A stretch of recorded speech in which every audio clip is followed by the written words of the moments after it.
অসমৰ কাৰ্বি আংলং জিলাৰ কাৰ্বিসকল এতিয়াও শান্ত হোৱা নাই। বিহাৰীসকলক টাৰ্গেট কৰি ডাইৰেক্ট ধমকি দি আছে আৰু এই ধমকি কোনো সাধাৰণ ধমকি নহয়। ছ'চিয়েল মিডিয়াত আহি তেওঁলোকে বিহাৰীসকলক ডাইৰেক্ট কাটিম বুলি কৈ আছে।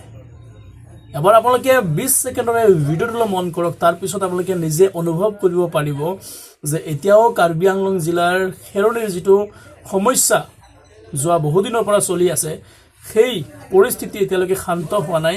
আপোনালোকে এবাৰ এই ভিডিঅ'টোলৈ এবাৰ চাওকচোন। लोग भी आ रहा है, लोग भी आ रहा है। बिहारी मदरचोद, भैंचोद, हम लोग भी छोड़ेगा नहीं, काटे छोड़ेंगे। আপোনালোকে দেখিছে, এয়া হৈছে কাৰ্বি আংলং জিলাৰ কিছুমান কাৰ্বি জনজাতিৰ মানুহৰ মুখৰ কিছুমান কথা আপোনালোকে শুনিছে।